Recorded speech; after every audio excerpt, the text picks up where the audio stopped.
Bismillahirrahmanirrahim. Kepada yang kami hormati, yang kami muliakan, Bapak Ketua Pimpinan Daerah Muhammadiyah Kota Madiun dan seluruh jajarannya, kepada seluruh panitia Ahad Pagi Islamic Center Madiun yang kami hormati, dan kepada seluruh hadirin wal hadirat jamaah Ahad Pagi Islamic Center Madiun yang semoga kita bersama senantiasa Allah berikan keistiqomahan, Allah berikan rahmat dan keberkahan, dan senantiasa mendapatkan bimbingan dari Allah Subhanahu wa Ta'ala. Dan kepada seluruh pemirsa Sayap Dakwah TV dan Madani TV dimanapun Anda berada,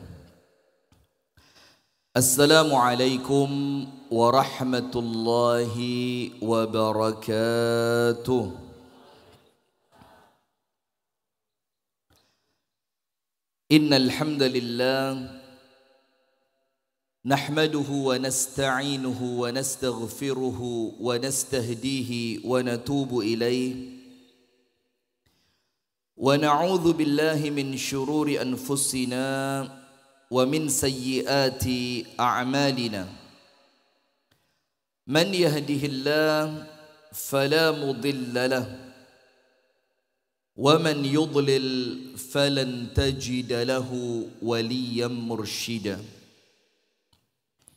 Ashhadu an la ilaha illallah wahdahu la syarika lah wa ashhadu anna Muhammadan abduhu wa rasuluh sallallahu alaihi wa ala alihi wa ashabihi wa man walah.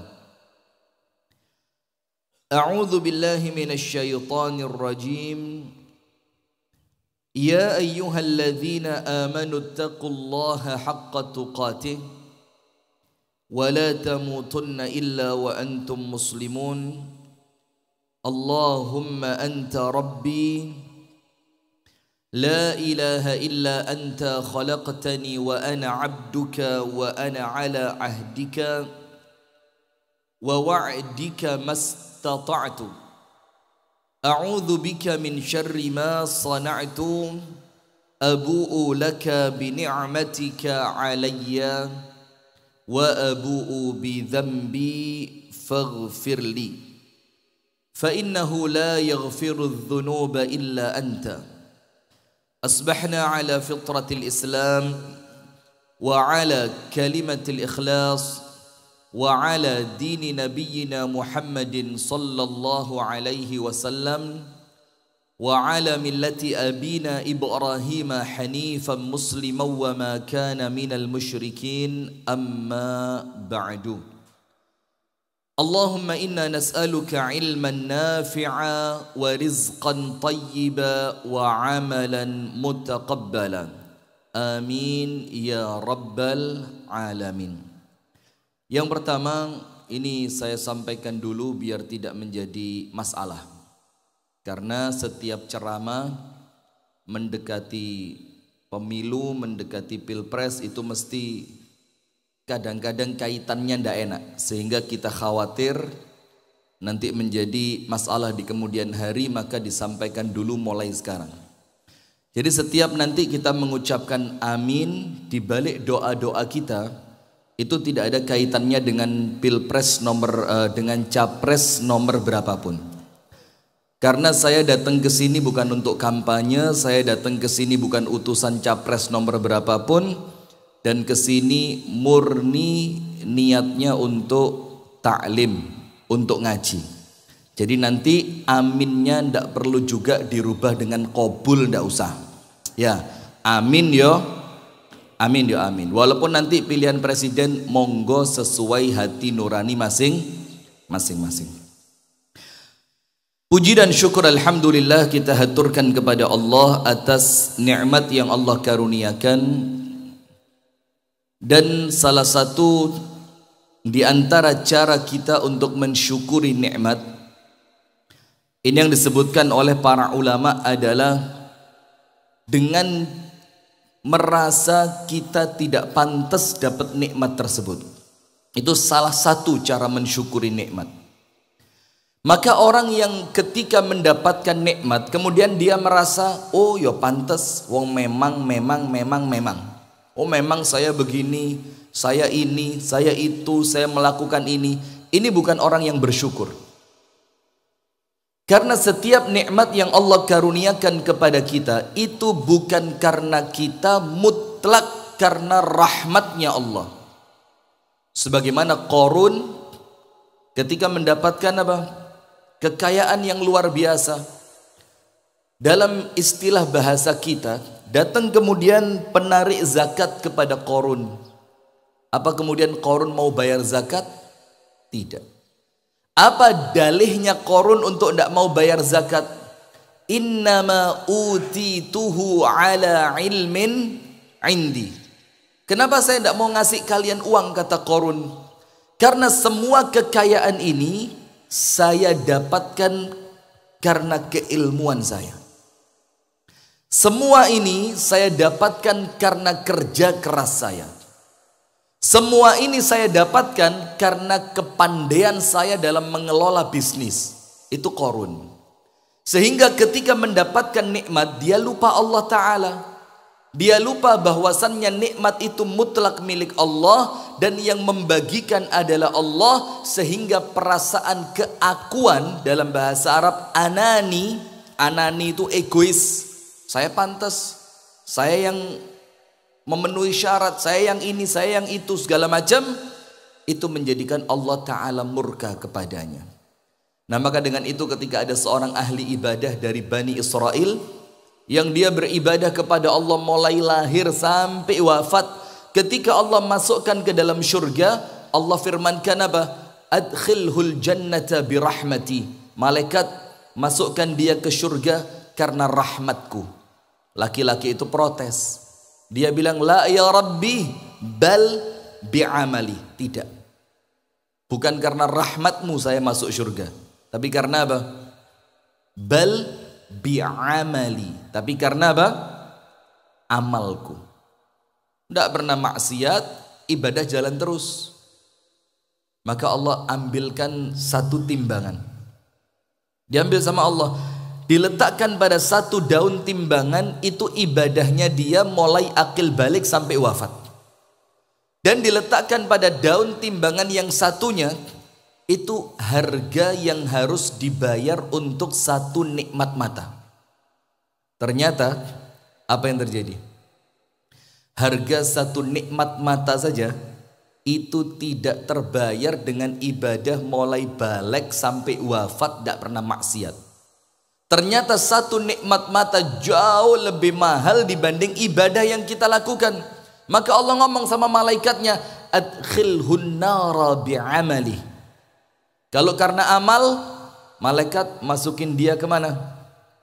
Ke neraka. Sampai di dalam neraka dia baru sadar, ya Rabbi bal birahmatika. Ya Allah, saya ngaku ternyata surga ini nikmatmu, ternyata ini karuniamu, ternyata ini anugerahmu. Maka ya Allah, saya ngaku saya masuk surga karena rahmatmu. Maka kalau dapat nikmat itu jangan GR.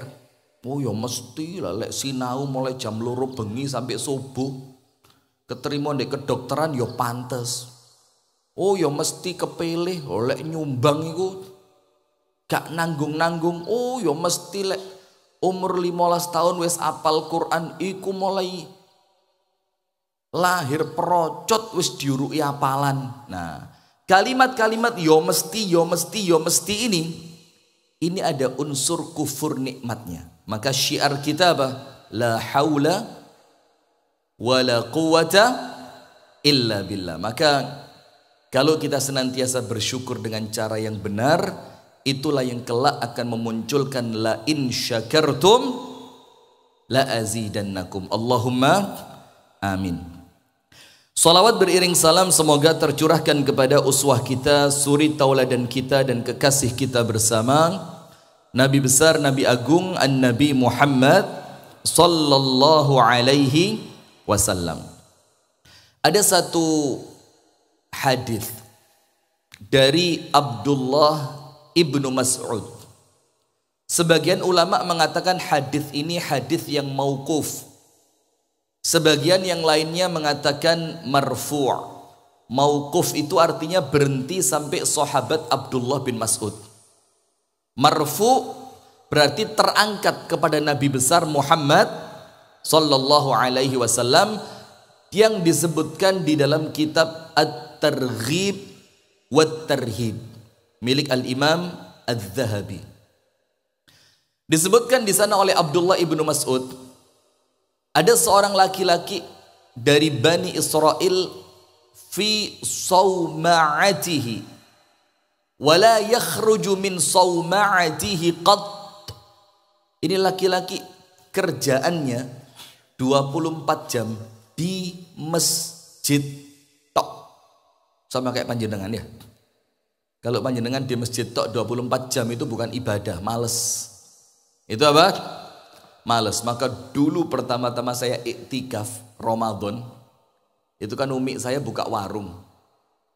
Kalau 10 hari terakhir Ramadan, itu mendekati Idul Fitri, umi saya buka jam 5 sore. Karena jagani apa? Musafir yang dari arah Jombang, Kediri, Madiun mau ke arah Malang dari Jakarta. Maka jam 5 sore umi saya buka.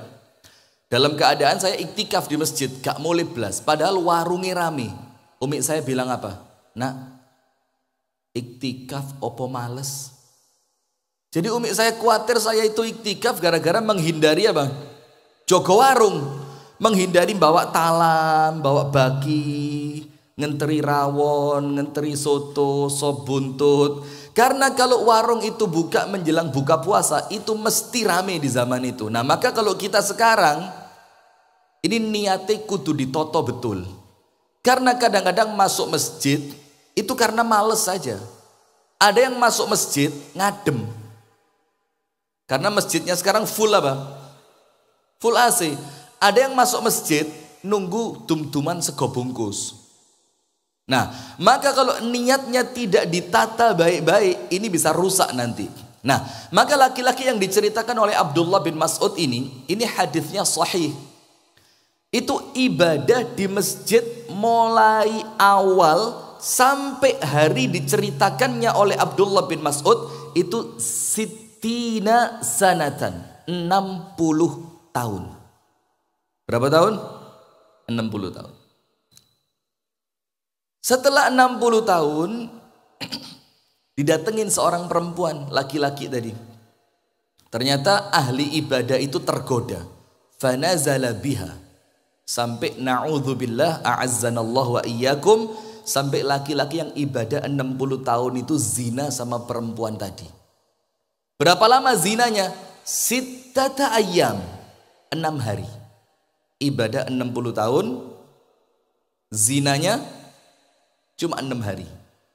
Sudah. Setelah dia 6 hari berzina dengan perempuan itu di tempat yang dia sudah tentukan, tiba-tiba dia ingat sama Allah, ketakutan dia, tobat dia tinggalkan tempat itu, dia pergi dari tempatnya sebelumnya, dia pindah ke suatu masjid yang di tempat itu dia tidak dikenali. Makanya ini ya bagus Pak, dan itu pun sekarang saya rasakan. Tadi subuh saya sholatnya di masjid, tidak tahu saya masjid mana tadi, padahal saya ngelewatin masjid Al-Irsyad. Saya lewat masjid Al-Irsyad sama Pak Aan tadi. Kenapa saya tidak sholat di Masjid Al-Irsyad? Karena saya khawatir akeh sing kenal malah gak tenang. Dan kalau di Kota Batu ada masjidnya PDM, Masjid At-Taqwa Kota Batu. Itu saya jarang sholat ke sana. Karena kalau sholat ke sana, wah Ustadz, fadhol Ustadz, wah Ustadz ini sejadahnya, wah Ustadz ini Qurannya, malah gak enak. Sehingga kita itu kepingin tempat yang di tempat itu kita bisa apa? Bisa tenang. Kita kepingin dianggap sama dengan yang lain. Ayo podo-podo ibadai, podo-podo zikiri, podo-podo gowo awae dewe-dewe, gak usah sok kepingin dilayani gitu loh. Nah sudah. Maka laki-laki ini pergi ke tempat yang di tempat itu dia tidak dikenali. Apa yang dia lakukan di sana? Dia tobat sama Allah Ta'ala. Selama 3 hari di masjid yang dia masuk terakhir itu, tidak dapat makanan, tidak dapat minuman. Dia sabar, dia bilang mungkin ini hukuman dari Allah atas perbuatanku selama 6 hari kemarin. Ketika pada titik di mana dia laparnya tidak tertahankan, ada satu orang nganterin roti 1 potong. Ketika roti itu mau dia makan, gerimis ya. Allahumma hawalaina la alaina. Bolehlah menyesuaikan ya, mau Anda mau cari di bawah pohon, di bawah. Tapi insya Allah aman. Kita pindah dalam ya. Baik, kita pindah dalam ya. Nanti waktunya insya Allah menyesuaikan ya. Silakan diatur. Tapi nampaknya tidak deres ini, kayaknya sebentar aja ini. Tapi lebih aman ya. Baik, pemirsa yang dirahmati oleh Allah, jangan kemana-mana. Kita akan lanjutkan kajian kita kira-kira setelah 15 menit ke depan ya. Barakallahu fikum. Assalamualaikum warahmatullahi wabarakatuh. Bagaimana? Dimulai atau bagaimana ini? Apa sarapan dulu aja enaknya? Dan kalau ada begininya hadirin, itu ada ceritanya, enak. Kalau tidak ada begininya, tidak ada ceritanya. Seperti kita mondok dulu, bangunannya masih jelek, segala macam, itu ada yang diceritakan. Maka kalau ada begini itu ya seru memang. Alhamdulillah. Bismillah, alhamdulillah, assalatu wassalamu ala rasulillah wa ala alihi wa sahbihi wa man walah wa la hawla wa la quwwata illa billah. Kita lanjutkan hadirin sekalian yang dirahmati oleh Allah. Maka Abdullah bin Mas'ud cerita laki-laki tadi setelah 3 hari nggak dapat makan, sampai situ tadi ya? Iya? Betul? Masih ingat? Saya kira sudah lupa. Setelah 3 hari nggak dapat makan, apa yang terjadi? Dikasih roti sama orang, sepotong roti. Pas dia mau makan itu roti, apa yang terjadi? Ada 2 orang, satu di kanan, satu di kirinya. Bilang apa? Ya rajul, ji'na ma akalna min yaumaini. Mas, saya kelaparan. Saya ini sudah tidak makan selama 2 hari. Maka ahli ibadah tadi yang sempat Allah takdirkan diuji dengan zina tadi, itu kepikiran, kamu 2, saya 3 hari sudah tidak makan. Tapi disimpan dalam hatinya. Terus apa? Bismillah ya Allah, mudah-mudahan karena roti ini engkau mengampuniku. Dipotong 2. Satu dikasihkan yang kanan, satu dikasihkan yang kiri. Qadarullah. Pas setelah roti itu dimakan oleh orang kanan dan orang kirinya, itu laki-laki yang di tengah meninggal dunia. Fa'arsalallahu ilaihi malakal maut. Allah kirimkan kepada orang tadi malaikat maut untuk mencabut nyawanya. Setelah nyawanya dicabut, dihadapkan kepada Allah. Nah, ini yang nanti ada pertanyaan, nanti saya jawab. Dihadapkan kepada Allah Ta'ala. Terus Allah hadirkan timbangan lagi. Dihadirkan apa? Timbangan. Ibadahnya dia selama 60 tahun ditimbang. Dibandingkan dengan apa? Dosanya dia berzina selama 6 hari. Ternyata dosanya dia berzina 6 hari jauh lebih berat dibanding ibadahnya 60 tahun. Langsung nangis ini seorang hamba di hadapan Allah. Dibilang apa? Ya waili, kata dia. Celaka betul saya ini. Saya ini sudah ibadah istiqomah, kerja keras. Saya melawan kemalasan. Saya melawan hawa nafsu saya 60 tahun. Kalah sama godaan perempuan cuma 6 hari saya masuk neraka sekarang. Nangis ini laki-laki di hadapan Allah Ta'ala. Terus Allah Ta'ala mengatakan apa kepadanya? Isbir, pelan-pelan, sabar. Sabar dulu. Kamu masih punya satu amal yang belum ditimbang. Apa amalan itu? Kamu ngasih separuh roti 1 orang, separuh roti 1 orang. Laki-laki tadi bilang apa? Ya Allah, apa artinya roti mek separuh? Ibadah 60 tahun saja tidak bisa membayar zina 6 hari. Apalagi cuma ngasih separuh roti. Akhirnya kata Allah, coba dulu kita timbang. Ditimbanglah dosa zinanya 6 hari dibanding satu potong roti yang dia belah dua untuk diberikan orang lain. Ditimbang ternyata apa? Satu potong roti itu lebih berat pahalanya dibanding dosa zina 6 hari. Akhirnya apa? Senang laki-laki ini, dan oleh Allah Ta'ala akhirnya laki-laki itu dimasukkan ke dalam surga. Nah itu makanya tidak boleh meremehkan kebaikan setelah melakukan keburukan. Nah sekarang pertanyaannya begini, banyak yang tanya, Ustadz, itu kan kiamat belum terjadi. Kiamat belum terjadi. Surga belum ada isinya, neraka belum ada isinya. Kok Rasulullah bisa cerita tentang neraka? Mayoritas penghuninya adalah laki-laki. Siapa? Sudah diganti. Mayoritas penghuninya siapa? Loh ngaku ternyata. Mayoritas penghuninya apa? Nah, yuk pantes. Kenapa pantes? Karena memang jumlah perempuan jauh lebih banyak dibanding laki-laki.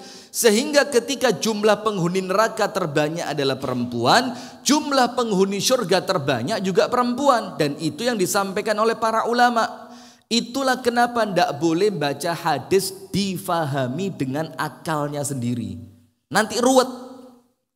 Nanti semua orang punya pemahaman yang berbeda. Akhirnya Islam itu tambah suwe, tambah gelambiar, tambah gelambiar, tambah gelambiar. Maka tetap wajib baca apa penjelasannya Imam Nawawi, apa penjelasannya Imam Qurtubi, bagaimana penjelasannya Imam Haythami, bagaimana yang dikatakan oleh Al-Imam Al-Haythami. Itu harus supaya apa? Pemahamannya tetap lurus dengan pemahaman yang diinginkan oleh Nabi Muhammad sallallahu alaihi wasallam. Nah sudah, maka bagaimana ceritanya? Kok cerita ada orang yang amalannya ditimbang padahal kiamat belum? Padahal timbangan itu, mizan itu setelah terjadinya kiamat. Bangkit, hisab, mizan. Kan begitu. Bangkit dari kubur, kemudian antri di mana? Padang mahsyar untuk nunggu apa? Hisab. Setelah hisabnya dimulai, semuanya selesai, baru muncul yang namanya mizan. Mizan itu apa? Amalannya ditimbang. Loh ini belum ada kiamat kok ada yang sudah cerita surga, cerita neraka, timbangan bagaimana? Itu semua digambarkan. Semuanya apa? Digambarkan. Bukan berarti surga itu wis kebek, neraka itu wis kebek. Bukan berarti timbangannya sudah dimulai. Belum. Tapi apa? Ini adalah gambaran yang akan menunjukkan kejadian nanti di akhir zaman, kejadian yang menggambarkan nanti pada hari kiamat. Karena orang-orang yang sok pinter kadang-kadang takon, ngawur, cerita gak masuk akal. Padahal hadisnya sahih. Padahal hadisnya apa? Sahih. Tapi dia bilang gak masuk akal gara-gara pakai apa? Karena ada sesuatu yang pakainya bukan ini tapi ini. Yang dipakai bukan akal tapi hati. Contoh, yang dipakai bukan akal tapi hati. Mau tahu? Ketika perang Khandaq. Dan ini kejadian yang ngelihat bukan 1-2 orang sahabat, 300 lebih. Nabi Muhammad itu ketika perang Khandaq menggali parit itu dalam keadaan paceklik, kelaparan, tidak ada makanan. Maka setiap pasukan itu satu hari jatahnya cuma 1 butir kurma. Macul. Dan panjenengan tahu tanahnya di Madinah itu. Tanah di Madinah itu pasirnya cuma paling banter 1 meter. Di bawahnya apa? Watu watos. Dan itu yang kemudian mereka gali. Bukan menggali seperti di sini, gali kuburan enak, disebul lo hilang. Ngalih. Di sana batu. Dan itu mereka gali dalam keadaan paceklik. Datang salah satu sahabat Nabi punya simpenan dendeng di rumahnya, daging kering. Bisiin Nabi, pelan-pelan, jangan bilang sama yang lain, dah cukup, di rumah ada daging, tapi cukup cuma buat 2 orang, kamu sama saya. Rasulullah bilang, siap, pulang, denger ya, denger dah. Kira-kira begitulah ya, ini kalau tidak denger ya nasib namanya ya. Sudah Rasulullah bilang ini ada Diberitahu sama sahabat ada daging di rumah, sisa waktu lalu disimpan sama istri saya, sekarang dimasak. Tapi daging itu hanya cukup buat 2 orang, panjenengan kalian kulo, Anda dan saya. Maka sahabat yang lain jangan diberitahu, nanti tidak cukup. Kata Rasulullah, siap, irji, pulang kamu. Sahabat ini pulang, muter, baru jalan 3 langkah, cerek, Nabi Muhammad teriak, ahlul khandak, semua yang sedang gali parit, diundang makan siang. Noleh ini laki-laki. Rasulullah bilang, arji, pulang aja, enggak usah bingung. Sudah, laki-laki ini sampai ke rumahnya panik. Karena makanan cukup buat 2 orang yang Rasul undang 300 orang. Panjenengan syukuran di rumah. Nasinya cuma cukup buat 20 orang, sing teko 300. Pripun? Hah? Coba, oh ya stroke temenan itu, bisa stroke kalau enggak jantung itu. Di antara 2 panjenengan pilih aja, kalau enggak jantung, stroke. Ini cukup cuma buat 2, yang diundang berapa? 300. Ngomong sama istrinya, keluarin semua yang bisa dimasak. Istrinya bilang, apa maneh? Ya sentek, blas. Terus yang daging tadi ini, cuma itu, ya itu. Loh emang kenapa, kata istrinya? Rasulullah ngundang 300 orang. Loh mas, mati mas, tak tinggal mulai mas, urusan dewe. Sudah, ketika para sahabat datang, mereka antri. Rasulullah minta, mana nampannya, bakulnya mana? Sama Rasulullah ditutup pakai kain. Terus para sahabat yang antri tadi masing-masing bawa, ya mungkin kalau bahasa kita piring gitu kan. Diambil, antri kedua, ambil, antri ketiga, ambil, antri keempat, 200, 250, 275, 280, 300. Yang punya rumah, kok cukup? Sampai terakhir apa? Ketika semuanya sudah makan, oleh Rasulullah nampannya diambil kembali, dimasukkan ke rumah, dimakan bareng tuan rumah. Isinya tetap utuh. Itu yang orang kita mengatakan barokah. Tidak bisa pakai ini, tapi mainnya apa? Iman, mainnya apa? Iman. Nah, maka dengan itu hadirin sekalian, ada seorang ibu-ibu di zaman Ibunda Aisyah datang ke rumahnya Ibunda Aisyah dalam hadis sahih Bukhari Muslim. Ibu-ibu tadi ngomong sama Ibunda Aisyah, wahai Aisyah, tolong saya dikasih makanan. Ini anak saya 2 sudah tidak makan beberapa hari. Ibunda Aisyah masuk ke dalam rumah. Di dalam rumahnya cuma ketemu 3 butir kurma. Sama Aisyah katanya apa? Bu, pas, panjenengan 1, anak panjenengan 1, anak yang satunya 1. Pas 3 orang dapat masing-masing 1 butir kurma. Ketika anaknya ibu tadi mulai memakan kurmanya, seneng ini anak kecil makan kurma, punya ibunya diapain? Tidak dimakan. Itu loh ibu. Betul? Kalau bapak ya apa? Kowe anaknya dijoko, ganteng. Kalau ibu lihat, ini anaknya sedang makan, khawatir kalau anakku nanti kurang makannya, maka punya ibunya apa? Itu loh ngalah. Ini loh ibu-ibu itu, Masya Allah luar biasa. Pantesan banyak masuk surga. Qabul. Amin ya. Nah sudah, maka ketika anaknya tadi selesai makan kurma, apa yang terjadi? Si anak ini dua-duanya kanan kiri itu ngelihat kurmanya di tangan ibu. Loh kok masih utuh? Ibunya bilang apa? Saya tidak lapar. Terus sama ibunya kurmanya dipotong 2, krek. Si anak sebelah kanan dikasih separuh, si anak di sebelah kiri dikasih separuh. Akhirnya anak 1,5, anak 1,5, ibunya berapa? 0. Setelah ibu tadi pulang bareng anaknya, tidak lama Rasulullah balik. Sama Ibunda Aisyah diceritani, ya Rasulullah, umman ja'at ilai. Ada seorang ibu datang sama saya, bawa 2 anaknya minta makan. Saya kasih 3 kurma, anak 1, ibu 1, anak 1, pas 3. Setelah punya anaknya habis, punya ibunya dipotong lagi, dikasihin anaknya. Kok hebat ya? Kenapa Ibunda Aisyah takjub? Kenapa? Karena Ibunda Aisyah Allah takdirkan tidak punya anak. Maka ngelihat ibu yang seperti itu yo merasa kok hebat ya ibu ini gitu loh. Terus Rasulullah apa? Ma'ajabuki laha. Kamu kok heran sih sama ibu yang seperti itu, kata Ibunda Aisyah. Tidak usah heran. Kenapa?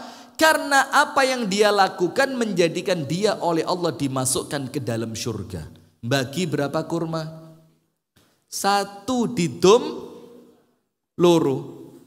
Kurma 1 dibagi 2. Dengan itu Allah masukkan dia ke dalam surga. Nah, maka hadirin sekalian, di pagi hari ini kita akan membahas satu materi yang ini insya Allah materi yang bisa disalahfahami. Bisa. Akhirnya nanti khawatirnya ada orang-orang yang ngentengno dosa. Ngerti ngentengno dosa? Dia menganggap Allah mari ngono istighfar ya wis diampuni. Ala mari zina dum-dum roti yo beres mlebu surga. Iya benda. Gak saruwet ojo lek roti gak duwe kurma. Ditume separuh ge wong lurus mlebu. Nah, maka perlu dijelaskan dulu. Pendosa merindu surga. Nah, di sini hadirin saya awali dengan apa? Qad la yu'athiru dzam fil hal. Hati-hati. Ada sebagian dosa yang itu tidak muncul efek negatifnya seketika. Tidak. Tapi munculnya kapan? Entah besok, minggu depan, bulan depan, tahun depan, sampai boleh jadi menjelang kematian baru Allah balas itu dosa. Kenapa? Disebutkan oleh para ulama termasuk salah seorang sahabat Nabi, adzamb la yunsa. Dosa itu sama Allah tidak akan dilupakan. Maka kalau sekarang oleh Allah belum dihukum, itu bukan karena Allah lupa. Qaidahnya apa? Ini rumus. Panjenengan tulis bagus. Innallaha yumhil wala yuhmil. Ini buat yang ngerti bahasa Arab. Allah itu yumhil. Yumhil itu apa? Menunda datangnya hukuman. Tujuannya 2. Siapa tahu dia tobat atau ada musibah yang menimpanya yang menjadikan dosanya sama Allah diampuni, maka tidak langsung disikat. Tapi ingat, yumhil wala yuhmil. Allah menunda bukan berarti Allah lalai. Bukan berarti Allah lupa. Contoh, panjenengan tahu seorang ulama besar dari kalangan tabi'in yang namanya Al-Imam Muhammad ibnu Sirin. Muhammad ibnu Sirin yang punya karangan terkenal sampai sekarang yaitu tafsir mimpi. Itu tafsir luar biasa dan dipelajari. Dan ilmu tafsir mimpinya bukan ilmu Darmo Gandul. Ilmu tafsir mimpinya ini dari penafsiran Rasulullah atas mimpinya para sahabat. Dari penafsirannya Sayyiduna Abu Bakar dari mimpinya teman-temannya. Karena Abu Bakar itu salah satu orang yang di zamannya pintar menafsirkan mimpi. Dan penafsirannya mesti tepat, bukan peramal. Pakai ilmu. Sudah. Al-Imam Muhammad ibnu Sirin ini kaya raya, sugih wong. Di Madiun siapa paling sugih? Pak siapa? Pak Soeharno. Pak siapa yang paling sugih sak Madiun? Pak Sutomo. Masya Allah. Amin, amin ya Allah. Sugih dunia akhirat. Amin ya Rabbal alamin. Sampai Imam Ibnu Sirin itu kalau ada murid nyantri sama beliau, itu santrine malah dibayari. Coba pondok Muhammadiyah mana yang model begini? Santrinya malah dibayari. Kami dulu kuliah tidak bayar malah dibayari. Itu saya dulu kuliahnya itu buku gratis, dosen-dosen terbaik, bahasa Arab, tidak pakai bayar, 0 rupiah mulai ngambil formulir sampai lulus dan benulan dibayari. Pengen panjenengan? Susah. Nah sudah, maka muridnya dibayari. Dikasih makan, kalau ada yang tidak punya rumah dibelikan rumah, kalau ada yang pengen nikah tidak punya modal dimodali buat nikah, kalau ada yang pengen pindah keluar kota dikasih kendaraannya, dikasih bekalnya. Itu Imam Muhammad ibnu Sirin saking sugih. Sudah Sampai orang ngelihat Imam Muhammad Ibnu Sirin itu apa? Mustahil. Mustahil orang ini bisa miskin. Gak mungkin melarat. Saking sugih. Kalau kita melarat sampai orang bilang apa? Orang mungkin sugih. Mustahil sugih. Saking melarati. Nah sudah. Apa yang terjadi? Ternyata di akhir usianya Imam Muhammad Ibnu Sirin jatuh miskin. Sampai Anda tahu, untuk beli makan itu reng genteng rumahnya, reng genteng itu loh. Apa bahasanya? Iya kan reng ya, kayu rengnya buat atap itu diambil satu, dipotongin, dibawa ke pasar, dijual untuk kayu bakar. Nanti duitnya dibawa beli makanan. Saking miskinnya. Suatu hari muridnya penasaran, ya Imam, kunna dhanannaka annaka lan takuna faqiran. Dulu kami ngelihat panjenengan itu ora mungkin melarat. Ndak mungkin. Saking kayanya dirimu, ndak mungkin miskin. Tapi kok sekarang miskin? Wa ma sababu dzalik? Apa sih kira-kira penyebabnya? Kok sesuatu yang tidak masuk di akal kami, kekayaan sebesar itu, aset sebanyak itu, kok tiba-tiba jatuh miskin. Dengerin. Ini untuk yang sebelah ini. Lebih pantas dibanding yang sebelah sini. Apa kata Imam Muhammad Ibnu Sirin? Kana qabla arba'ina sanatan, dulu 40 tahun yang lalu. Berapa tahun? 40 tahun yang lalu, marra bi rajulun aflasa fi tijaratihi. Itu lewat di depan saya. Siapa yang lewat? Laki-laki yang tokonya bangkrut. Tokonya bangkrut, jatuh miskin. Ketika laki-laki yang bangkrut ini lewat, saya panggil, ya muflis, ta'al. Orang bangkrut, sini. Dipanggil apa? Wahai orang bangkrut, niat kate nulung. Tapi ternyata panggilan itu menjadikan orang yang dipanggil sakit hati. Apa kata Imam Muhammad Ibnu Sirin? Maka setelah 40 tahun dari kejadian itu, sekarang saya sama Allah dihukum jadi orang bangkrut. Setelah berapa tahun? 40 tahun.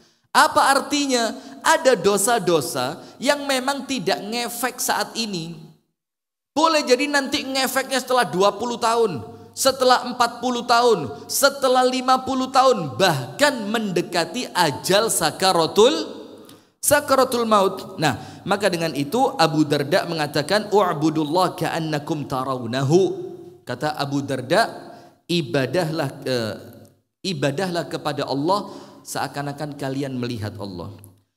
Wa'addu anfusakum minal mauta. Ambillah pelajaran untuk diri kalian dari orang yang sudah meninggal dunia. Maksudnya apa? Orang kalau sudah meninggal, Bu, bisa istighfar apa enggak? Orang kalau sudah meninggal bisa sholat apa enggak? Orang kalau sudah meninggal bisa enggak minta maaf ke orang tuanya? Enggak bisa. Maka panjenengan kan masih bisa. Lakukan sekarang. Karena kesempatan itu Allah beri untuk panjenengan dan tidak Allah beri untuk mereka yang sekarang di mana? Di kuburan. Bahkan banyak yang meninggal usianya di bawah panjenengan. Betul? Pertanyaannya, kok bukan panjenengan yang meninggal? Ayo. Kalau yang meninggal kita, ya sudah, nangis tok di kuburan. Maka Abu Darda mengatakan, ambil pelajaran untuk diri kalian dari orang yang sudah meninggal dunia. I'lamu anna qalilan yughnikum khairun min katsirin yulhikum. Ini suwogih mbek melarat mang. Kata Abu Darda, ketahui, yakini, sing mantep lebokno njero ati. Panjenengan diberi rezeki oleh Allah sedikit tapi cukup. Sedikit tapi cukup. Itu jauh lebih baik dibandingkan apa? Panjenengan dikasih rezeki banyak tapi akhirnya panjenengan lalai dari Allah. Kemudian wa'lamu annal birra la yabla wa annal itsma la yunsa. Dan satu kata Abu Darda yang wajib kalian tulis.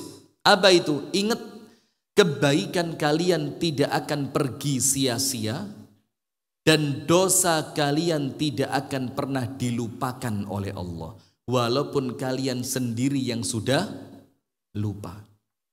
Nah maka itu poin pertama dulu. Jadi hati-hati, jangan dikira wah aku mambengi maring ini ora popoi seger waras. Lo tunggu dulu. Bisa jadi sama Allah ditunda. Ditunda boleh jadi nunggu panjenengan tobat, ditunda boleh jadi supaya panjenengan tambah parah. Maka hati-hati. Kemudian yang kedua, di antara dampak buruk perbuatan dosa ini, supaya nanti di akhir kita merasa saya harus tobat ini, saya harus berhenti ini. Ibu-ibu yang biasanya rasan-rasan itu loh. Rasan-rasan itu dosa kecil apa dosa besar sih Bu? Mosok sih? Dosa kecil apa besar? Besar? Loh tapi kok panjenengan saweneng itu kenapa itu? Kok enak itu? Sampai rasan-rasan itu kayak minum obat itu loh. Sehari ada yang 3 kali, ada yang 4 kali. Iya Bu? Bapak-bapak sama Pak? Oh enggak berbeda maksudnya ya. Nah sudah, sekarang lihat ada beberapa dampak dari dosa yang kita lakukan. Supaya nanti ketika kita ngerti dampak dari dosa ini, kita akan mendapatkan 2 hal. Aduh kok 2 terus ya? Apa dibilang 1 aja ya? Susah. Kita akan dapat minimal berapa? 2 hal. Yang pertama, kita akan memiliki rasa takut ketika mau berdosa. Jadi ketika mau melakukan dosa itu minimal duwe rem. Aduh, nanti kalau saya kena dampaknya bagaimana? Yang kedua, menjadikan Anda kalau dampak buruknya belum dapat dari dosa yang telah Anda lakukan, menjadikan Anda semangat untuk cepat-cepat tobat. Nomor 1 menjadikan Anda takut berdosa. Nomor 2 menjadikan Anda kepingin cepat tobat. Karena ada yang tanya, Ustadz, kalau tobat itu apakah menghapus dampak dari dosa? Menghapus. Karena ampunan dari Allah itu macam-macam. Ada yang namanya al-afwu. Maka kalau Ramadan, Allahumma innaka afuwun. Ada juga yang namanya maghfirah. Dan al-afu lebih tinggi dibanding maghfirah. Kalau al-afu itu hukumannya dihilangkan, dosanya dihapus, tidak kelihatan. Kalau maghfirah, hukumannya dihilangkan tapi dosanya masih tercatat. Panjenengan mau yang mana? Mau yang mana? Oh, tidak usah mau, panjenengan tidak punya dosa kan? Masya Allah. Nah, maka ada 2 itu. Ada ampunan, ada maaf. Kalau maaf, dosane sak hukumannya hilang. Kalau ampunan, hukumannya hilang walaupun dosanya masih tercatat. Untuk apa sih tercatat itu? Supaya kita ngerti memang Allah Maha Pengampun. Maka dicatat tetap sama Allah supaya panjenengan eling. Loh iya. Maka ada seorang laki-laki ditarik sama Allah Ta'ala, ditutupi pakai kelambu. Dalam hadis Bukhari, apa yang terjadi? Terus sama Allah, yuqarriruhu, dipaksa untuk ngaku. Mas, ini loh ada videonya. Pernah kan? Di waktu ini, sama ini, jam ini, tempatnya ini. Aduh, iya ya Allah.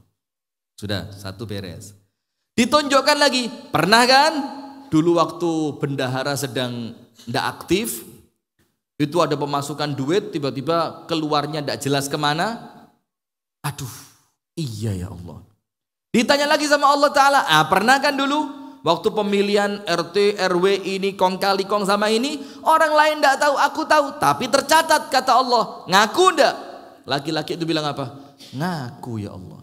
Terus Allah firmankan apa? Alaka uzur, punya alasan ndak supaya aku ampuni dosa kamu? Kenapa kok sampai kamu melakukan itu? Jangan-jangan kamu punya alasan. Nanti dengan alasan itu dosamu tak ampuni. Laki-laki tadi bilang apa?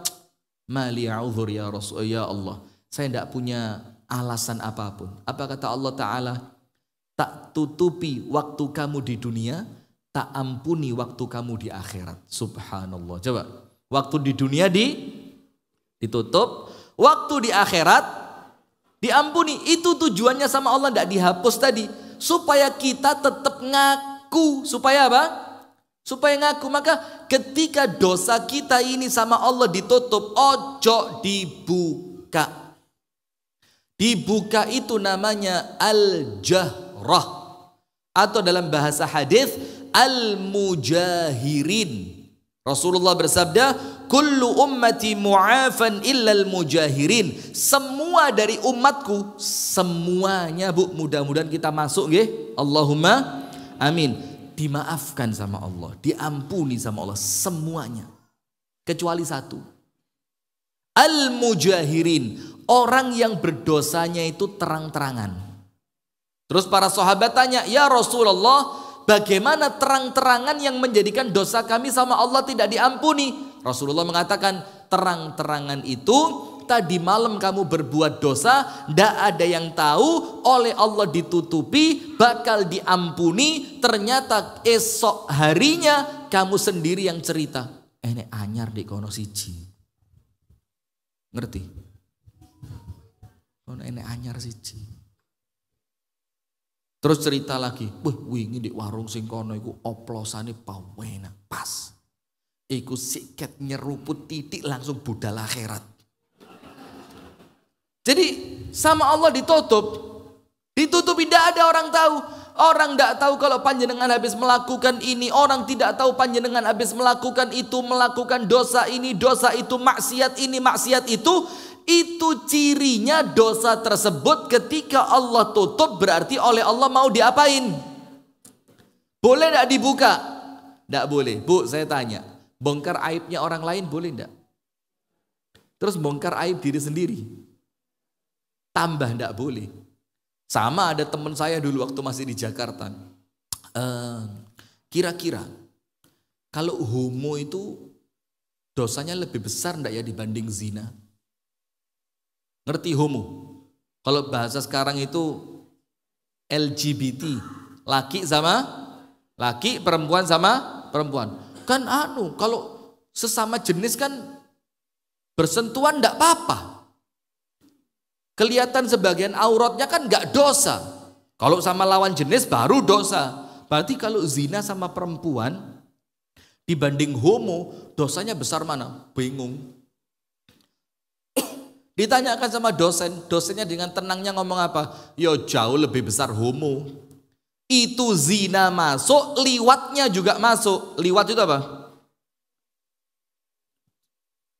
Jalan, la haula wala quwata illa. Ustadz, wow liwat pundi? Itu jalan, liwat ini homoseksual. Kenapa dibilang liwat? Karena ada kata-kata lut. Karena yang homo kaumnya siapa? Nabi Lut, maka perbuatannya dibilang apa? Liwat, homo. Maka ini 2 kali lipat lebih berdosa dibanding sekedar zina. Nah, sudah hadirin, maka kata Rasulullah, kalau dosamu ditutup jangan dibongkar. Karena kalau tidak dibongkar, alamat oleh Allah kelak di hari kiamat bakal diampuni. Nah sekarang beberapa dampak dari dosa. Nomor 1, hirmanul ilm. Orang yang banyak dosa tidak bisa dapat ilmu, tidak bisa. Tidak bisa. Pengajian enek ay halangan nih. Udan lah. Terus kecekluk. Terus rapat, apa? Ngantuk. Itu tidak bisa datang. Kalaupun datang, jejerane rame terus. Mbak, wingi enek promo 12-12 sampai tuku apa Mbak? Ngerti promo 12-12? Jadi sudah datang, ada gangguan lagi. Kalaupun datang tidak ada gangguan, ngerungokno itu gak nyantol belas. Ki Ustad ngomong apa umuk? Ngerti umuk? Ngaeng kalau katanya orang Banjarnegara. Ngaeng itu gede omong. Kalaupun bisa mendengarkan dan bisa mencerna, terakhirnya apa? Tidak Allah berikan kemampuan untuk mengamalkan. Apa sebabnya? Dosa. Anda tahu? Sufyan Ats-Tsauri, kalau tidak salah nama ya, seingat saya Sufyan Ats-Tsauri, itu masuk masjid. ngelihat orang sholat tahajud di malam hari. Ketika tahajud, orang tadi nangis. Tahajud sambil nangis. Apa kata Sufyan Ats-Tsauri? Riya'an hadza. Pengen dilihat ini. Kalau memang mau nangis, jangan di masjid. Kenapa harus nangisnya di masjid? Riya ini orang. Apa kata Sufyan? Famuni'tul buka'a arba'ina yauman. Setelah saya menghina orang yang nangis dengan tuduhan riya, nangisnya gak ikhlas, nangisnya kepengen dilihat orang, apa kata Sufyan Ats-Tsauri? Setelah hari itu saya tidak bisa nangis dalam sholat selama 40 hari, dihukum sama Allah. Terus Al-Imam Al-Hasan Al-Basri mengatakan apa? Tidak ada yang menghalangi seseorang untuk bisa tahajud. Nun sewu. Jawab dalam hati, nggih. Jawab dalam hati. Pilihannya nomor berapa? 1, 2, atau 3? Oh, bukan itu. Nah, jawab dalam hati. Begini, panjenengan wau dalu sholat tahajud apa mboten? Hati-hati. Sudah. Pertanyaan berikutnya, kenapa kok sampai tidak bisa tahajud? Orang lain kok bisa?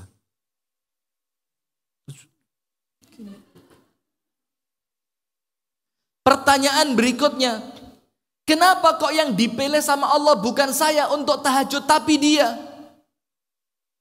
Apa kata Imam Hasan Basri? Tidak ada yang menghalangi dari sholat tahajud illa adzam wal ma'asiyah, kecuali dosa dan maksiat. Jadi kalau ada orang tidak bisa tahajud, bisa dipastikan dosane kakean. Ada seorang jariyah. Jariyah itu budak perempuan. Zaman dulu kan manusia dijual belikan kan? Budak perempuan. Dibeli sama tuannya, dijual gara-gara tuannya butuh duit. Dibeli tuan yang lain. Di rumah tuan yang lain, dia terbiasa di rumah tuan yang pertama, bangun itu di pertengahan malam pas. Dia bangun, tuannya bangun, nyonyanya bangun, keluarganya bangun, saomah tahajud. Satu rumah apa? Tahajud. Ketika dia pindah ke tuan yang baru, sampai mendekati azan subuh, itu tuannya belum bangun. Apa katanya jariyah tadi, kata pembantu tadi? Wallahi ma aswa'a hadzal 'abd wa ma aswa'a hadzal bait yumna min afdhalil ibadat. Kata budak perempuan tadi apa? Alangkah jeleknya tuan yang satu ini katanya. Dan alangkah celakanya rumah ini. Kenapa? Karena orang ini dan rumah ini terhalang dari ibadah yang paling utama. Allah halangi dari ibadah yang paling utama. Akhirnya budak tadi teriak di depan kamar tuannya. Kumu istaikizu. Bangun. Kata budak. Tuannya kuaget, mencelat, duak metu. Zilzal, gempa. La, kata budaknya. Tuannya tanya, aana waktal adzan, apakah sudah waktu adzan subuh? La. Terus kata budaknya apa? Apakah kamu ini tidak pernah bangun kecuali adzan subuh? Terus budaknya itu ngomong, ya Allah, kalau kamu mau pulangin saya ke tuan saya sebelumnya. Saya tidak kuat hidup di rumah yang tidak ada orang sholat tahajud. Kenapa tidak bisa tahajud? Dosa. Di lain hari, akhirnya tuannya yang baru malu. Akhirnya setiap budaknya bangun, tuannya ikut bangun. Tapi ada satu kejadian yang bikin tuannya merasa aneh. Ketika budak ini sujud, dia doa. Doanya apa? Allahumma bihubbika li faghfir li dzambi. Artinya apa? Ya Allah, dengan kecintaanmu kepadaku, ampunilah dosaku. Setelah semua tahajudnya selesai, tuannya tanya, pembantu, tadi tidak salah doa. Kok kamu pede banget kalau Allah cinta sama kamu? Kok kamu yakin banget? Allahumma bihubbika li faghfirli. Ya Allah, dengan kecintaanmu kepadaku, berarti dia yakin Allah apa?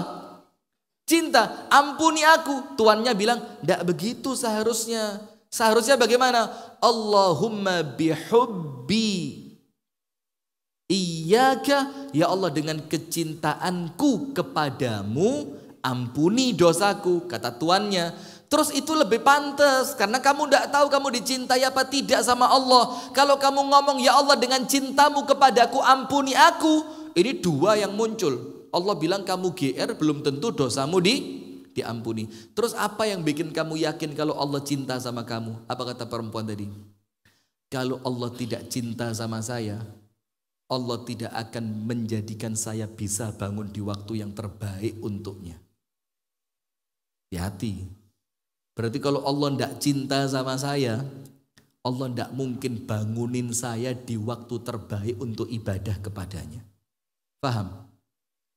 Nah maka supaya gak kabotan, ingat, tingkatan orang witir atau tahajud itu 4. Berapa tingkatannya? Mulai yang paling rendah, dukure titik, paling dukur. Yang paling rendah apa? Langsung witir setelah isya. Boleh apa enggak? Boleh. Bagus. Bagus. Cuma ada level yang lebih bagus. Apa itu? Sebelum tidur. Kalau yang tadi setelah isya langsung timbang gak sama sekali. Ba'dal isya, selesai ba'diyah isya, mumpung awake sik seger, durung males, durung ngantuk ya. Apa? Witir dulu. Karena witir itu ibadahnya orang-orang pilihan. Kalau tidak dipilih tidak bisa. Sudah? Kalau bisa lebih kuat sebelum tidur. Level ketiga, sepertiga malam terakhir bangun sekalian subuh. Jadi kira-kira subuh kurang setengah jam, panjenengan bangun, bersih-bersih badan, ganti pakaian, masuk ke tempat sholat. Kira-kira dapatlah 5 rakaat, 7 rakaat, 9 rakaat, bahkan mungkin 11 rakaat. Baru setelah itu adzan subuh langsung ke masjid. Level yang terbaik apa?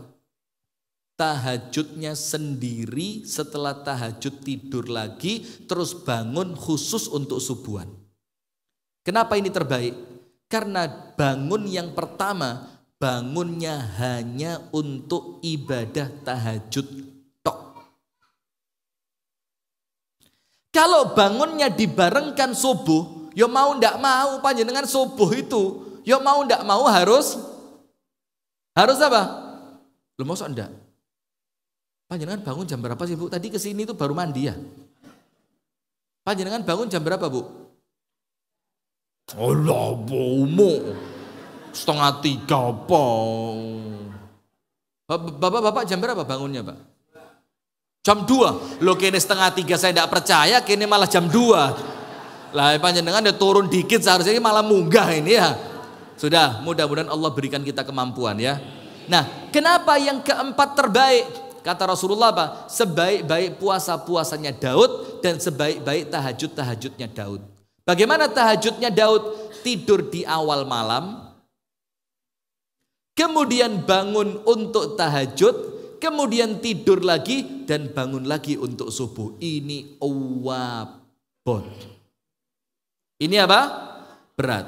Untuk kita, ya normalnya sekalian bangun untuk sholat subuh di sepertiga malam yang terakhir. Nah, maka yang pertama, orang itu kalau banyak dosa, ndak mungkin bisa dapat ilmu. Maka dikatakan untuk Imam Syafi'i dari gurunya apa? In syakautul waqi'a su'a hifdhi fa arsyadani ila tarkil ma'asi wa qala fa innal ilma nurun wa nurullahu la yuhdahul 'asi. Aku ngomong sama guruku, guru, kok apalan saya jelek ya? Terus gurunya ngomong, oh kamu harus meninggalkan maksiat. Karena ilmu itu cahaya, cahaya Allah tidak akan dimasukkan ke dalam hati yang penuh dengan kemaksiatan. Akhirnya Imam Syafi'i tinggalkan semua itu dan apalannya jadi bagus. Nomor 1 dihalangi dari ilmu. Nomor 2, orang yang banyak dosa Bu, dihalangi dari rezeki. Dan ingat, kata-kata dihalangi dari rezeki tidak sama dengan dihalangi mendapatkan uang. Ayo, perhatikan, Bu. Wah, ngapa? Ketoro lek tangine setengah loro betul ini ya. Sudah, dihalangi dari rezeki tidak berarti dihalangi mendapat uang. Paham enggak sampai sini? Ada orang uangnya banyak tapi tidak dapat rezeki. Contoh, ini cerita dari Ustadz Salim Afillah, Yogyakarta. Ustadz Salim itu cerita naik pesawat kelas bisnis. Namanya pesawat kelas bisnis, tahu enggak? Loh, Anda pesawat biasa aja belum pernah. Ya, pokoknya gini loh, pokok pesawat kelas bisnis itu kelasnya itu yang bagus, kursinya besar, pramugarinya khusus, duduk itu baru pesawat sudah boleh melepas sabuk pengaman. Itu sudah langsung bidadari. Pramugarinya keluar, hangat atau dingin, kue atau makanan berat, itu langsung. Bapak buahnya buah apa Pak? Inginnya kacang, itu bisnis. Kalau ekonomi, waduh. Micon, aqua, nasi goreng. Itu yang kelas belakang. Tapi yang di pesawat ya tidak ada. Micon, nanti kalau selesai turun mencolot, wah, ya tidak ada. Sudah? Kata Ustaz Salim apa? Ketika itu pramugari keluar, menawarkan minuman, saya pilih sirup manis. Wih, seger. Tetangga saya, air putih. Apa? Air putih. Ditawari, ada cemilan kacang, ada puding, ada ini, ada ini. Ustaz Salim semuanya. Yo kacang, yo puding, yo ini. Tetangganya, enggak. Ustaz Salim. Enggak lama lagi makanan berat. Ada beef, ngerti beef? Aduh susah, apa bahasanya ya? Aduh saya enggak ngerti bahasa Jawanya, gak apa ya. Ada daging, ada ayam, ada mie. Ada daging, ada ayam, ada mie. Mie-nya itu lauknya ikan tuna. You know ikan tuna? Lele itu loh. Ya. Ustadz Salim pilih salah satu, tetangganya. Anu aja, teh tawar anget. Sudah lama-lama ngeluhin Ustadz Salim ini. Iki ya opo iki?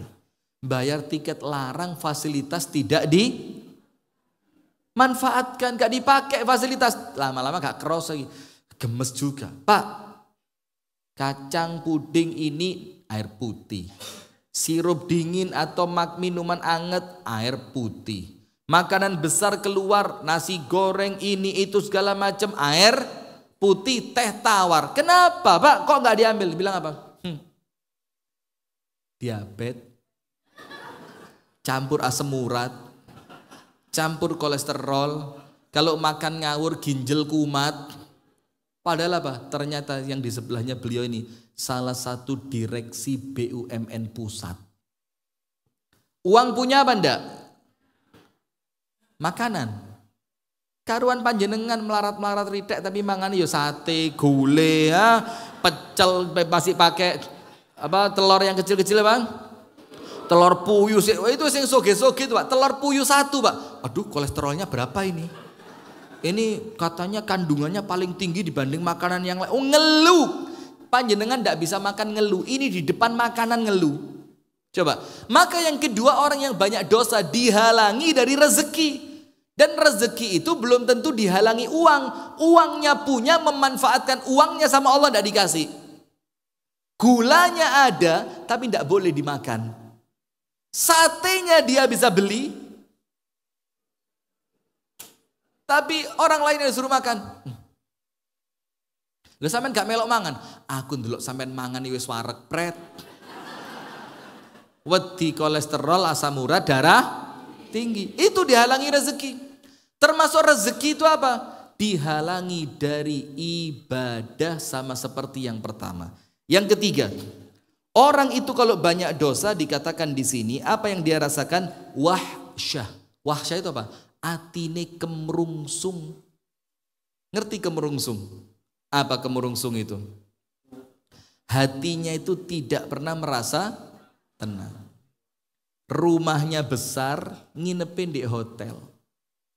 Sampai hotel bingung, kok mek sak menit tok. Hotelnya dituku. Hotel dituku bingung. Bosen. Sampai terakhir apa? Banyak sekarang wong sewoge omai api mau ngapain bisa. Anda tahu tidurnya di mana? Di mobil. Namanya camper van. Ngerti? Aduh, susah ceramah di Madiun ini ya. Kalau di Malang itu kewonek itu ngomong tas. Kalau di sini perlu dijelaskan dulu itu mali makan waktu. Camper van itu ya ada yang hobi, ada yang gara-gara sumpek kayak di omah. Di rumah sumpek, akhirnya apa? Dia itu enggak betah di rumah. Hidupnya apa? Mobilnya dirubah jadi kayak rumah. Ono kompori, ono jedingi, ono kasure. Loh, kompor, jeding, kasur itu rumah. Bukan? Lah ini sekarang nilainya mulai kualak-walik. Mobil kalau ada itunya dianggap hebat. Loh yuk maaf loh mas, kualik mas ini nih mas. Kasur, dapur. Nah ya, sumur itu bukan di mobil mas. Di mana? Di rumah. Kenapa? Wahsyah. Atine gak tahu tenang. Kenapa gak tenang? Wes terlanjur kebanyakan dosa. Nah sekarang hati-hati hadirin. Anda buka nanti ketika Anda pulang di rumah pada surat Az-Zumar. Surat apa? Az-Zumar. Ayat keberapa? 53. Surat Az-Zumar ayat 53. Begini. Anda buka kitab tafsir Ibnu Katsir. Dikatakan di sana surat Az-Zumar 53 itu dibilang apa? Arja ayatil Quran. Ayat Quran yang paling diharapkan. Ayat Quran yang paling apa? Diharapkan. Namanya arja. Diharapkan itu yo mudah-mudahan kita dapat gitu loh. Jadi ayat Quran yang paling nyenengke. Ayat Quran yang paling memotivasi. Ayat Quran yang paling menjadikan kita itu apa? Gede hati. Hatinya gede, sumringah, tenang, senang, bahagia. Itu Az-Zumar berapa? 53. Dan kata ulama tafsir, ayat ini arja ayatil Quran. Ayat Quran yang paling diharapkan. Cuma satu ayat tok.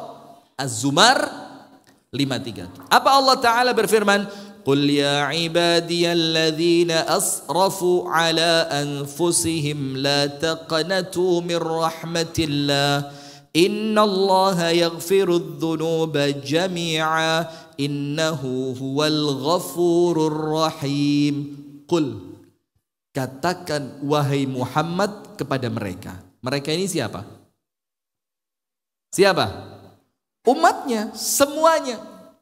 Setelah mengucapkan katakan kepada mereka, langsung kalimatnya diambil sama Allah. Diambil artinya apa? Seakan-akan kita mendengarkan ayat ini tidak lewat Nabi Muhammad. Ingat, seakan-akan. Jadi seakan-akan yang ngomong langsung siapa? Allah. Jadi Allah langsung ngomong sama kita tanpa perantara malaikat Jibril, tanpa perantara Nabi Muhammad. Langsung apa kalimatnya? Ya ibadi, wahai hambaku. Dan yang dipanggil hambaku di sini bukan ahli ahad pagi. Yang dipanggil di sini bukan ahli tahajud. Yang dipanggil hambaku di sini bukan yang ahli sedekah.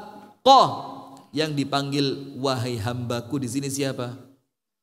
Alladzina asrafu ala anfusihim, orang yang dosanya sudah melampaui batas. Panjenengan ngerti dosa melampaui batas itu apa? Wes dosane itu wes tidak bisa dibayangkan oleh manusia. Contohnya siapa? Laki-laki yang membunuh berapa? 99. Tanya dijawabnya gak enak, ganep 100. 99 tak pateni siji kok wedi. Jadi lek ditakoni wong cek penak jangkep berapa? 100. Ketika datang ke orang alim, bisa tidak saya tobat? Apa dosamu? Bunuh 100. Oh, mek 100 loh. Bisa? Sangat bisa. Dan Anda tahu Pak, belani satu orang yang telah membunuh 100 jiwa. Ingat loh ya, dosa besar itu kan ada urutannya. Nomor 1 apa? Syirik. Nomor 2 apa? Nah, nomor 2 ini para ulama beda pendapat. Ada yang mengatakan nomor 2 durhaka orang tua kepada orang tua. Ada yang mengatakan nomor 2 membunuh. Itu ulama beda pendapat. Kenapa? Saking besarnya dosa membunuh tadi. Nah, ini orang yang dilakukan dosa besar terbesar, membunuh orang. Dan yang dibunuh bukan 1, tapi berapa? Ketika mau tobat, ingat kata-kata ini, mau tobat. Artinya belum, baru punya apa? Niat. Pindah, dibilang kamu pindah ya ke kampung sana ya. Jalan, deng, deng, deng, deng, deng, deng, deng, deng, deng. Sampai tengah jalan kan kita tahu ceritanya kan? Meninggal dunia. Terus malaikat kan rebutan. Malaikat azab bilang, oh ini jatah saya ini. Kata malaikat rahmat apa? Lo ndak bisa jatah saya. Kata malaikat azab, bagaimana jatahnya malaikat rahmat? Sujud gak tahu kok. Jatah saya. Kata malaikat rahmat apa? Lo ndak bisa. Dia sudah ninggal kampungnya. Kata malaikat azab apa? Tapi kan belum tobat. Kata malaikat rahmat, lo tapi kan mau. Malaikat azab bilang, ndak bisa, punya saya. Malaikat rahmat bilang, punya saya. Allah kirimkan malaikat ketiga berwujud manusia menjadi penengah. Apa yang terjadi? Ukur. Deket kampung yang ditinggal atau deket kampung yang dituju. Kalau deket kampung yang ditinggal punya malaikat azab. Kalau masih deket ke kampung yang dia tinggalkan, milik malaikat azab. Saya cedek mbek kampung sing akeh dosane. Kalau dekat kepada kampung yang dia tuju, milik malaikat rahmat. Dan dalam hadis ini, panjenengan pernah buka teks hadisnya enggak? Itu asli nih lebih dekat kampung yang sana. Maka seharusnya orang ini milik siapa? Milik malaikat azab. Apa yang terjadi? Faqala Allahu li hunaka anta qarrabi wa li hunaka anta ba'adi. Taqarrabi taba'adi. Allah merubah hukum dunia.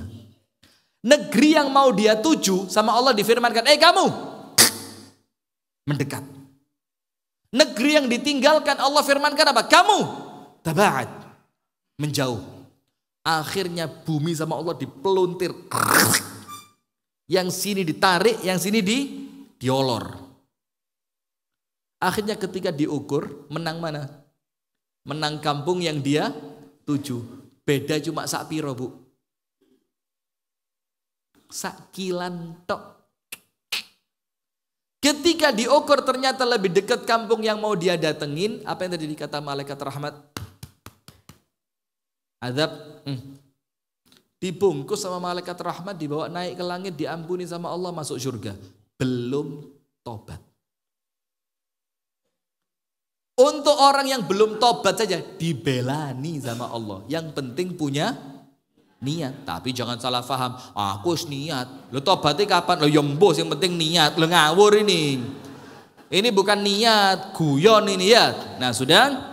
Maka yang Allah panggil dalam Az-Zumar 53 itu hamba Allah sing dusone wis kadung. Bahasa kakean itu kayak kurang pas dulu. Kebacut. Mau 5 itu dia bukan 5, 17. Eme 17. Pokok kau wabe. Saking rusake. Saya kemarin pengajian pelantikan ranting Muhammadiyah di Lemah Jaya, Wanadadi, Banjarnegara, itu sendal saya hilang. Padahal itu baru pertama kali saya punya sandal larang baru itu. Baru itu. Biasanya sandal saya itu ukuran 70.000, mentok 120. Itu saya dapat sandal 1.300.000. Dikasih lagi. Ya Allah, wis lek naruh itu tak eman-eman, tak supaya tidak ketetesan banyu udan. Tak toto sama saya. Subhanallah, pulang selesai pelantikan.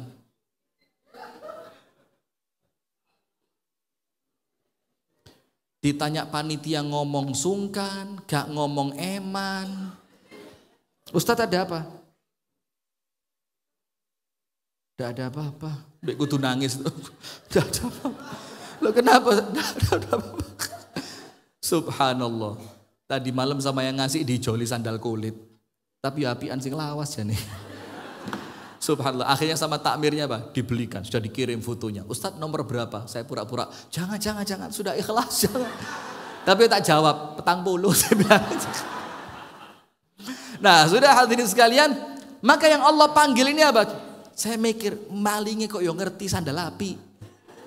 Ngerti sandal bermerek itu ngerti dia.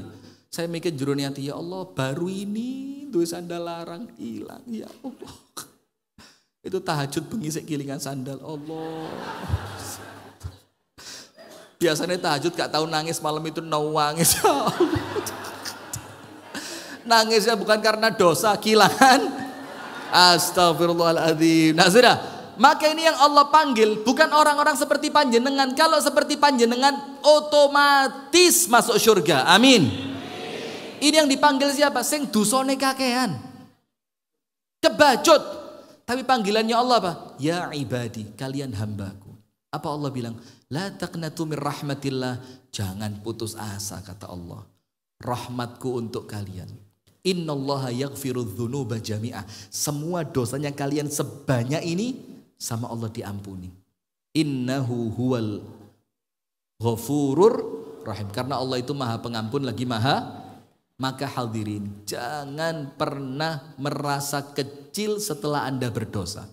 Kalau perasaan hina di hadapan Allah bagus. Tapi putus asa nganggep Allah tidak akan mengampuni, itu salah. Nah sekarang penutup. Anda buka di dalam hadis. Tadi Az-Zumar 53 sudah ya. Sekarang Anda buka di dalam hadis yang diriwayatkan oleh Imam Muslim. Hadis ini di dalam kitabnya judulnya apa? Haditsu Al-Ghamidiyah. Haditsu Al-Ghamidiyah. Kenapa Ghamidiyah? Karena yang diceritakan perempuan dari suku Ghamidi. Maka perempuan namanya Ghamidiyah. Nah, ceritanya begini. Perempuan ini datang kepada Rasulullah sallallahu alaihi wasallam. Kemudian perempuan itu ngomong apa? Ya Rasulullah tahhirni. Ya Rasul, sucikan saya. Maksudnya sucikan itu apa bu? Beri hukuman untuk saya. Karena dia berzina dalam keadaan sudah punya suami. Hukumannya apa? Dilempar pakai batu sampai mati. Na'udzubillah min dzalik. Semoga Allah menyelamatkan kita dan semua anak turun kita. Amin. Sudah? Rasulullah tanya, kamu ngapain? Asabtu haddan. Saya telah berzina. Rasulullah bilang, lah, saya tidak mau. Tidak mau. Terus perempuan tadi bilang apa? Ini buktinya ya Rasul. Saya sudah hamil. Apa kata Rasulullah? Lah. Tanahani. Pergi kata Rasulullah. Jadi Islam itu kudu senengannya menghukum orang bukan. Kalau orang bisa diampuni, kenapa harus itu Islam itu begitu. Sudah Rasulullah bilang begitu. Ini perempuan ngotot, lah ya Rasulullah, ini panas dalam diriku ya Rasul. Aku takut sama Allah, aku khawatir, aku belum tobat sama Allah, nyawaku dicabut. Sucikan aku ya Rasul, lempar pakai batu sampai aku mati. Rasulullah bilang apa? Pulang sampai kandunganmu lahir. Pulang perempuan itu 9 bulan dia nunggu. Hatinya perih karena dosa yang dia lakukan. Setelah anaknya lahir, dalam riwayatnya apa? Itu darah masih netes di pahanya perempuan ini. Darahnya masih netes. Tapi saking tidak kuatnya dia dengan dosa itu, dibawa pergi bayinya. Ditunjukkan ke hadapan Rasulullah. Itu bayi masih ada darahnya. Ya Rasulullah qad waladtuha. Ya Rasul, saya telah lahirkan. Sucikan saya, cepat. Gali tanah, lemparin saya pakai batu sampai saya mati. Tidak kuat kena dosa. Apa Rasulullah? Lah, saya tidak mau, kata Rasulullah. Tidak mau saya. Apa? Susui dulu anakmu sampai dia bisa makan roti. Sampai bisa makan roti. Balik ini perempuan, digendong lagi anaknya, nangis itu perempuan. Sambil apa? Sambil nyusoni, sambil anaknya dilatih makan roti. Sampai setelah anaknya mampu makan roti, dibawa lagi ke hadapan Rasulullah. Ya Rasulullah, inni qad fatamtuha. Ya Rasul, sudah tak sapih. Dan dia sudah bisa makan roti. Ini buktinya, perempuan ini bawa roti kecil, dicelupkan ke air, dimasukkan ke mulutnya bayi, sama bayinya diapain? Dikunyah. Kata Rasulullah apa? Iya sudah. Sahabat disuruh gali tanah. Senang perempuan itu, karena apa? Sebentar lagi dia akan selesai dari dosanya, akan disucikan oleh Rasulullah, ketemu dengan Allah dalam keadaan bersih. Setelah itu ditanam ini perempuan sebatas bahunya. Jadi tersisa leher dan kepalanya. Dilemparin batu sama para sahabat. Kena depannya, mulai pecah pelipisnya, kena belakangnya, mulai keluar darahnya. Sayyiduna Umar ambil batu besar, sikat. Ceret. Apa kata Rasulullah? Mahlan ya Umar. Umar, pelan-pelan. Pelan-pelan Umar, jangan keras-keras. Kenapa? Karena perempuan ini sudah tobat kepada Allah. Kalau tobatnya dia dibagikan untuk 70 orang, maka cukup. Dan Allah telah menerima dan telah mengampuni tobatnya dia dan mengampuni dosanya. Bayangin, ini loh hadirin. Ada orang karena saking takut dosanya sampai rela di seperti itu kan. Loh kita ini cukup ngomong astaghfirullah wa atubu ilaih. Kok angel? Maka ingat, pendosa yang berharap surga itu adalah pendosa yang menyesali dosanya kemudian dia bertobat dan melakukan amal soleh. Maka itulah pendosa yang berharap surga. Kalau pendosa diiming-iming ampunan tapi terus-terusan berdosa, tidak pernah ibadah, itu bukan berharap surga, itu namanya maghrur. Namanya apa? Maghrur. Apa maghrur itu? Orang yang tertipu. Itu hadirin sekalian yang dapat kami sampaikan. Semoga ada manfaatnya. Kurang dan lebihnya saya mohon maaf. Dan mudah-mudahan pertemuan kita menjadi pertemuan yang diridhoi oleh Allah. Berpisahnya kita, perpisahan yang menjadikan dosa-dosa kita oleh Allah telah diampuni. Dan mudah-mudahan kita menjadi orang-orang yang senantiasa dirahmati dan dibimbing oleh Allah Subhanahu wa ta'ala. Dan kita berdoa kepada Allah semoga dalam suasana politik seperti ini, di tahun-tahun politik seperti ini, mudah-mudahan kerukunan kita umat Islam secara khusus oleh Allah tetap dijaga. Amin ya rabbal alamin. Dan mudah-mudahan kita semua oleh Allah ditakdirkan kelak wafat dalam keadaan husnul khatimah. Allahumma amin. Kurang dan lebihnya saya mohon maaf. Nasrun minallahi wa fathun qarib. Subhanakallahumma wa bihamdika asyhadu an la ilaha illa anta astaghfiruka wa atubu ilaik. Assalamualaikum. Berdoa ya, kita berdoa bersama. A'udzu billahi minasyaitonir rajim. Bismillahirrahmanirrahim.